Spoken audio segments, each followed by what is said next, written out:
Bon les gorilles, petit topo sur la situation. Je rentre à peine de Pologne, dans les Carpates, où j'ai traqué les animaux, en particulier les ours. La vidéo sort bientôt. Que je suis déjà de retour en France pour une nouvelle aventure. J'ai retrouvé Guirec, un explorateur, un aventurier, et il va m'emmener 24 heures pour survivre en pleine mer. Je n'aime pas l'océan. Enfin, c'est pas que je déteste, mais je suis pas du tout à l'aise. C'est pas mon élément. Moi, j'aime bien avoir le pied à terre ou le pied sur la branche, comme on dit. Direction Concarneau. C'est parti. Olé! Salut mec! Ça allait où quoi? Ça va? Bah ouais, carrément! C'est toi le marin! Bah c'est toi le grimpeur, ça man! Content de faire ta rencontre hein? Bah écoute, c'est plaisir partagé.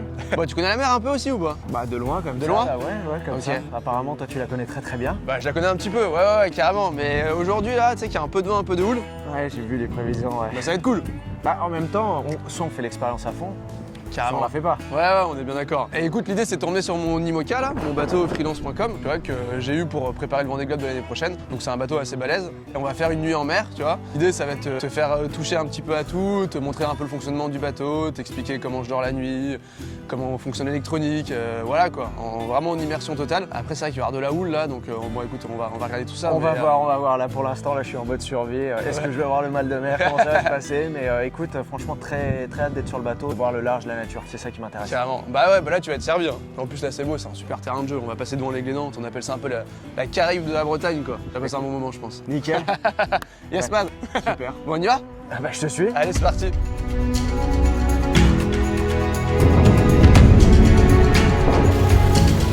C'était quoi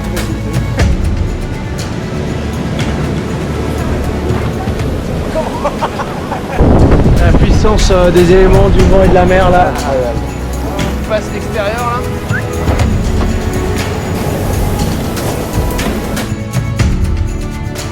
Oh putain, je crois qu'il faut que je bégère là. Ouais.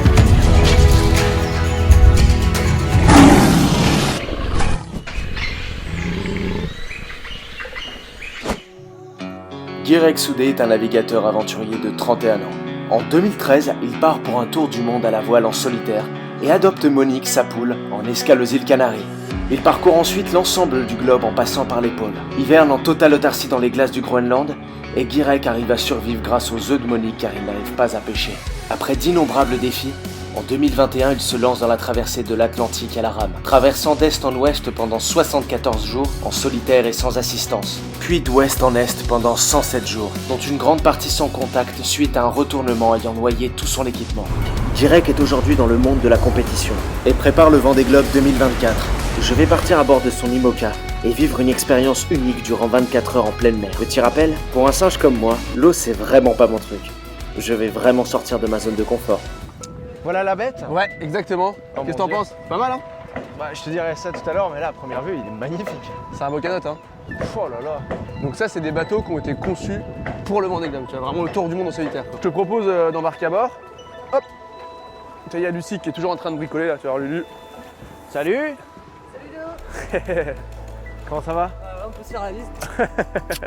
Et Lucie elle est boat captain sur le bateau. Ok. C'est-à-dire qu'en fait elle gère tout le bateau, toutes les personnes qui travaillent autour du projet. Je te raconterai dans le détail mais c'est une longue histoire d'amour. On se connaît depuis très longtemps, je l'avais rencontrée pendant mon premier tour du monde. Ok. Ouais elle m'a Ok, donc appris. il y a une dizaine d'années. Et il y a 10 ans exactement, jour pour jour hein, pratiquement t'as c'est vu ça ouais. On va fêter la mission. Ouais je pense hein. Magnifique. Hey, il commence à Et- pleuvoir les gars là, ça sent bon ou ça sent mauvais ça? Bah écoute, pour l'instant c'est cool, c'est de l'eau douce, donc profite parce que tout à l'heure ça sera un peu plus salé. Donc tu vois, ça c'est la barre du bateau, ok? Donc t'as deux safrans sur l'arrière, c'est ce qui permet de manœuvrer. Ce qui dirige l'arrière du bateau en fait. Ce qui dirige derrière et du coup tout le bateau. C'est Donc, fluide, hein? Ouais c'est fluide, ouais mais tu vois, bon après on a l'arrêt donc c'est normal, mais franchement même avec de la vitesse et tout, par rapport à la taille du bateau, ça se barre comme un petit dériveur. C'est assez hallucinant, non mais je te promets, tu vas voir, c'est assez dingue les sensations. Quand tu navigues en solitaire, t'es rarement à la barre, t'es souvent ce qu'on appelle sous pilote automatique. Donc le bateau il va barrer tout seul et toi tu vas manœuvrer, tu vois, tu vas régler tes voiles, tu vas faire de la météo, tu vas te reposer, te faire à manger. Ok, mais ça te facilite énormément Ah mais, la tâche en mais fait. c'est indispensable. Parce que déjà en fait barrer, franchement c'est fatigant et t'as pas le temps de barrer en fait. T'as tellement d'autres choses à faire et puis au final, au bout d'un moment tu barres mal en fait. Tu Ok. t'es plus très concentré. Le pilote il barre 100 fois mieux que toi. Parce que l'idée c'est quand même de te donner envie et moi ce qui me tiendrait à cœur c'est de te voir sur le départ du prochain Vendée Globe en 2024. C'est pas vrai? Ouais, c'est chaud. Hein. Ah ouais, tu t'es placé la barre bien haute aussi, ok. Je te propose de te faire une petite visite de l'intérieur aussi. Tu vas voir, c'est quand même assez confort. Ça ressemble un peu à un bateau de charter. T'as le coin cuisine. Donc tu as un petit réchaud avec une petite bouilloire et dans l'idée tu te fais chauffer de l'eau. Tu te prépares de nourriture lyophilisée ou apertisée. Ben, j'ai un dessal. Mon dessal il transforme l'eau salée en eau douce. C'est-à-dire que par exemple pour une grosse traversée, potentiellement je pourrais partir avec tu vois 200 litres d'eau douce. Mais en fait c'est du poids, 200 litres c'est 200 kilos. Donc tu recycles, tu dessales l'eau de mer directement. Exactement, c'est ça. Et donc je me fais mes rations, tu vois, mes 2 litres par jour à peu près. Ok. Et donc le dessal il est un petit peu lourd, mais il fait pas 200 kilos, tu vois. Ouais, il fait 2 litres par jour. C'est ça, donc c'est parfait, tant que ça fonctionne. Ok. Et après t'as ma table à cartes, tu vois, c'est un endroit là où je passe énormément de temps. On vient de se faire un petit siège baquet là. Ah ouais, c'est un vrai siège de geek ton truc. Ouais, c'est ça. Et tu vois, je trouve que c'est le seul bémol un peu de ce genre de bateau, c'est qu'on passe énormément de temps derrière l'ordinateur pour optimiser sa route en fait. Tu télécharges des fichiers météo, tu fais des routages pour voir quelle route va être la plus rapide, tu regardes où sont les autres concurrents, enfin voilà, tu as beaucoup de paramètres. Donc tu as la radar aussi qui permet de détecter des bateaux, potentiellement détecter de la glace, des icebergs, tu vois. Bon ici on va pas en croiser, je te rassure. Mais attention, c'est ce que pensait le Titanic. Bon la team, avant de partir en mer, j'avais envie de me faire un petit délire. Monter tout en haut du mât. Donc là comme il a plu un petit peu par le mât, ça va pas être possible. Donc du coup on va passer par la corde. Donc pour cette fois-ci. Ouais. Là tu veux m'assurer? Bah voilà, tout va bien. Non mais on va se tenter ça. Il y a combien? Il y a 27, 28 mètres? 30 mètres de main, ouais. Quand même. Ouais, je peux commencer par là.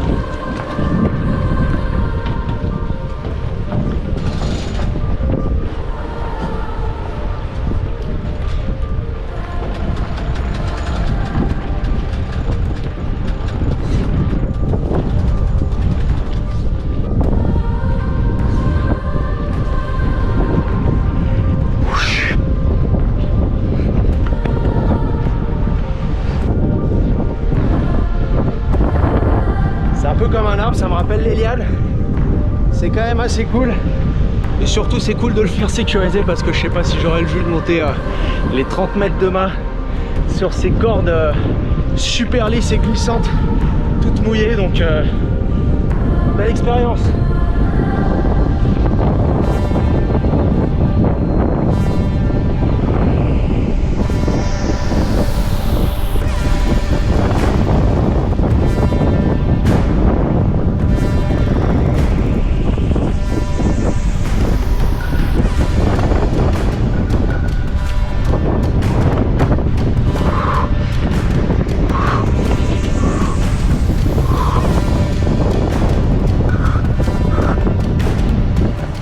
Je fais pas ça.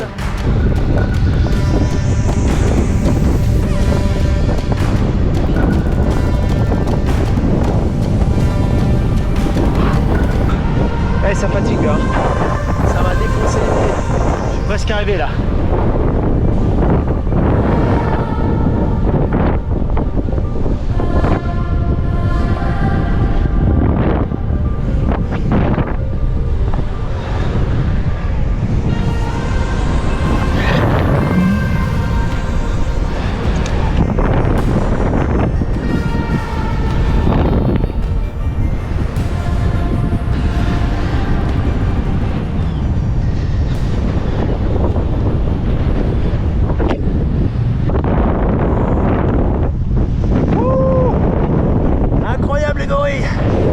Bon, maintenant on va se mettre sur le départ en pleine mer.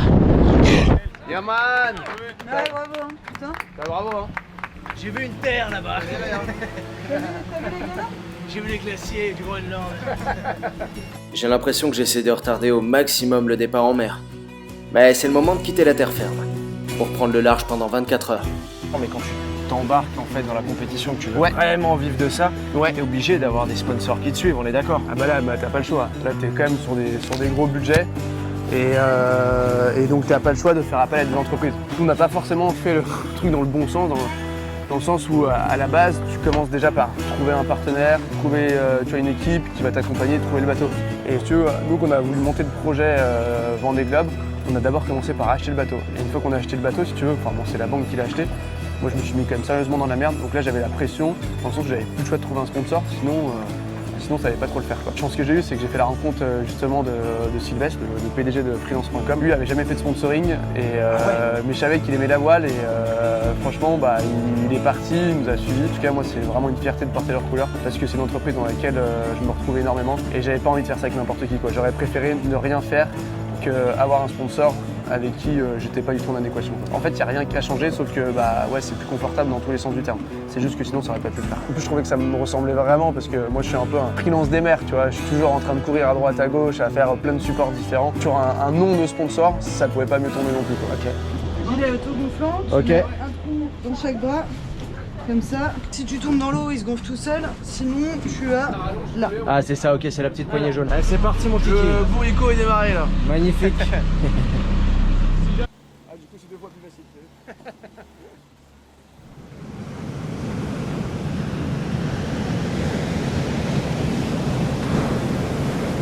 C'est bon, on va y faire. Oh là là. Regarde, dernière boîte de chemin. C'est parti pour l'aventure les gars.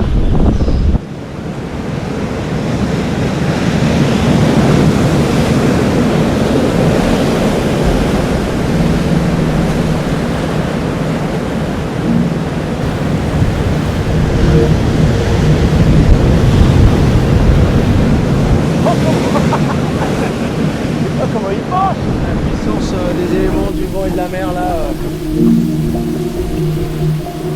Oh là là, magnifique. Ok, allez, on va reprendre notre route.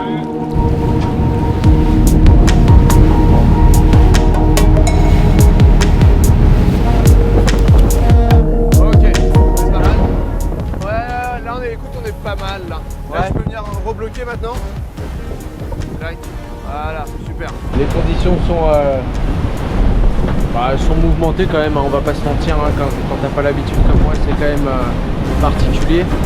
En pleine mer comme ça, là on voit plus la terre, c'est assez impressionnant. J'ai ramené un petit truc de chez moi de Bretagne Nord que j'ai pêché là. Ah ouais? Ouais, tu vas voir, je vais te chercher ça. Bah, je suis curieux de voir ça. Ouais, j'arrive. Un petit homard mon pote quoi. Tu vas voir. Magnifique ton... Oh non. Ouais, bon, bah c'est pas un gros, hein. c'est un portion. Tu vois. Mais bon, Je pense qu'on est dans l'ambiance là. Ouais, ça devrait être pas mal, ouais. Avec un peu de pain, un peu de beurre là, on va se le préparer là, tu sais quoi, sous le vent là. Et tu vois, ça c'est le genre de truc chez moi là, sur ma petite île là-haut là. C'est des choses que tu pêches vraiment quotidiennement quoi. Ah, Partout quoi. C'est Ouais. exceptionnel. Bah ouais, franchement c'est assez unique ouais, d'avoir ça. C'est la vraie vie mon gars. Et au moment où tu dis, oh putain merde, encore du homard quoi, tu vois. Ah ouais, d'arriver en se lasser, c'est le luxe quand même.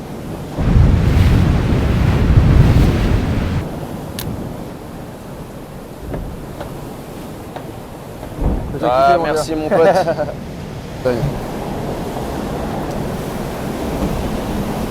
Oh ouais, oui monsieur. Ah ouais. Ah c'est un restaurant étoilé d'abord. Hein. Ça c'est des petits plaisirs qui sont toujours bien appréciés à bord. La nourriture c'est tellement important en mer. J'ai passé quelques jours avec Direk avant de partir en mer. C'est une personne qui force le respect de par l'humilité avec laquelle il affronte tous les défis. Derrière, c'est mon bateau qui est pris dans la glace. Et à ce moment-là, pendant 130 jours, je suis isolé, j'ai pas de moyen de communication, je suis seul quoi. Premier jour, 25 novembre, je me filme et tout en mode ouais putain, je suis le plus heureux du monde, c'est une aventure de ouf qui va se passer, j'ai trop hâte et tout, enfin j'attendais ça depuis tellement longtemps. Et le lendemain, j'ai un pêcheur qui arrive là, Uno, avec un bateau moteur, tu vois, il a fait je sais pas combien d'heures de route, tu vois, à zigzaguer entre les icebergs pour venir me voir et tout, alors que t'es déjà dans la nuit polaire, t'as plus de soleil et tout. Pendant 70 jours, j'ai pas vu le soleil, tu vois. Et là, il essaye de me parler, Uno, et je comprends pas ce qu'il veut me dire, tu vois. Et parce que là-bas, il parle pas le français, l'anglais pas toujours. Et du coup, on se comprend pas, il me tend son téléphone, et en fait, il y avait une de mes sœurs qui lui avait envoyé un message. Et là, tu vois, j'apprenais que je venais de perdre mon père, quoi. Boum, premier jour de cette aventure, quoi. Sauf que je m'attendais pas du tout, tu vois, c'était pas vraiment prévu. Oh, putain. Et je pouvais pas rentrer, je pouvais pas contacter ma famille, rien, quoi. Là, je fais, oh, putain, c'est chaud. Des vagues qui venaient recouvrir le bateau, et du coup, il était plein de glace en permanence, et avec le poids, bah, c'était un peu chaud. Donc, je devais taper avec une batte de baseball pour éviter que le bateau se retourne et tout. Ça, c'était un moment, ouais, c'était un moment fort. Un moment, ouais, mais Fort tu et vois, difficile. ouais, vraiment. Mais c'était unique de se retrouver là pour le coup. Tu te coupes vraiment du monde humain, de tous ces problèmes, tu vis vraiment pour toi, quoi. Et c'est ça que j'aimais, c'est ça que je voulais vraiment avoir comme sensation, c'était de te dire, bah ok, là j'ai une couille, là il se passe quelque chose, comment je fais, quoi. Tu n'as pas de téléphone, tu peux pas appeler quelqu'un, tu fais vraiment fonctionner ton cerveau, quoi. je te propose, Léo, c'est qu'on envoie une voile un peu plus conséquente, tu vois, histoire d'accélérer un petit peu. Je pense que maintenant, t'as un peu plus à mariner. Ouais, ça commence à aller un peu mieux, mais Ouais. moi, je suis pas non plus, tu vois, c'est pas mon univers. Hein.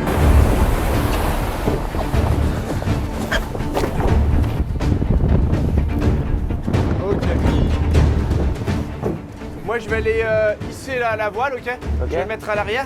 L'idée, ça va être de sortir la voile de la soute à voile. Ok.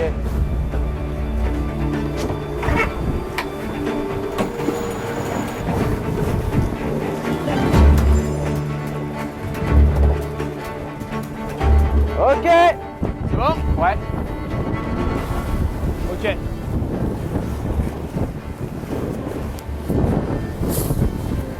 Donc ça, c'est la partie qui va dans le mât. Tiens, si tu veux ça, Léo, on peut l'emmener devant, là-bas. Là, j'ai choqué la mur, ici. Ok, tiens, je te file ça, Léo. Donc ça, on le passe extérieur, là. Incroyable. T'en as pas mal aujourd'hui qui regardent que leur ordinateur, tu vois. C'est bien. Le mieux, c'est quand même de regarder autour de soi aussi, quoi, tu vois. Ouais.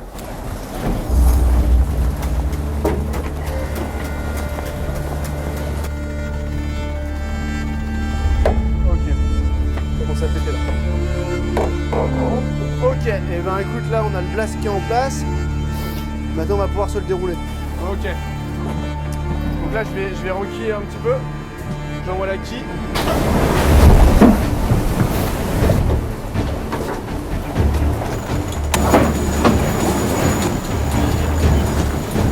Prends un petit coup là. Ok. Allez, on va se dérouler J2.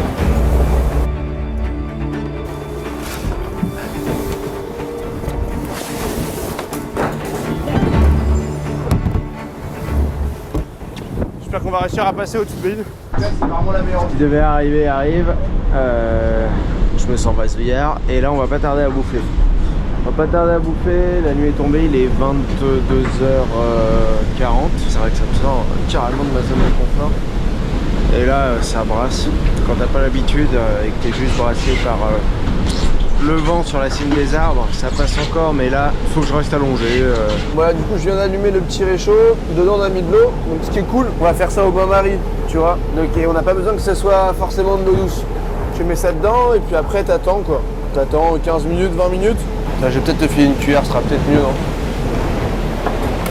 Tiens, là, tu peux aller profond, là.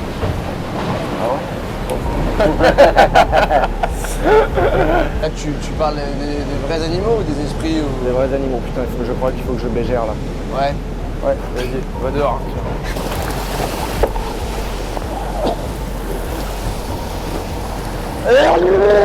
Parfait ça. C'est bien de le faire vomir là. Nickel. Franchement, ouais, un peu d'amertume, un peu déçu voilà, d'être tombé malade. Ah, j'ai vomi les gars, mais laisse tomber. C'était dur parce que franchement c'est trop beau, c'est des sensations incroyables. Je suis un peu dégoûté d'avoir été malade quoi, parce que ça m'a pas fait, j'ai pas réussi à profiter pleinement de l'expérience. Après, franchement, restant positif, on a vu des dauphins, les sensations quand le bateau se couche sont incroyables. Et je me dis que je peux pas m'arrêter là et qu'il faut que j'ai une expérience plus longue en 24 heures. On peut pas se rendre compte non plus à quel point c'est ouf. Bah, j'espère que Guirec, lui, de son côté, il aura pas le mal des arbres.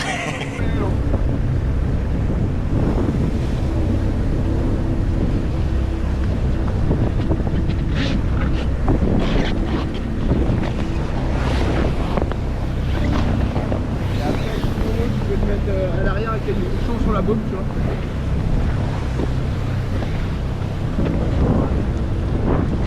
Attends, oui, parce que là t'es pas face au vent et tu peux trouver la grande voile. Ça doit être plus face au vent.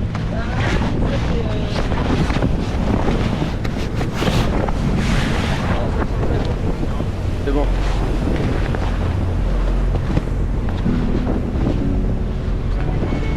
Bon, on rentre à Concarneau. C'est vrai que c'est sportif, quoi. Ça brasse, c'est pas facile. Donc là, j'en garde quand même une superbe expérience. Les dauphins, la vitesse, le coucher de soleil, la lune, enfin, c'était oufissime au niveau visuel, sensationnel. Ouais, incroyable.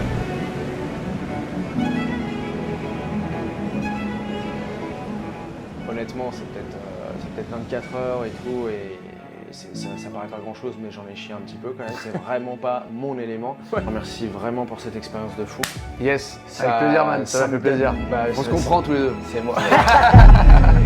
Maintenant, je te propose de t'emmener au tour dans mon univers, dans la forêt. Ça pour marche. découvrir les arbres, la grimpe d'arbres, le primal. Ok, bah allez, chaud, ça va être sympa. Ouh, tu passeras la machine à laver parce que là, regarde, ça c'est ce qui s'appelle Bah écoute, un c'est bon cool. vomi. On se souviendra de Léo à bord de freelance.com quoi. Je pense qu'on va la garder celle-là puis on va l'afficher ici, tu vois. Aux enchères, le vomi du gorille. Ces 24 heures d'immersion en pleine mer avec Guirec m'ont fait réaliser à quel point j'avais pas le pied marin. Mais qu'avec de la persévérance, tout est possible. La prochaine fois, Guirec, je t'emmène dans les arbres.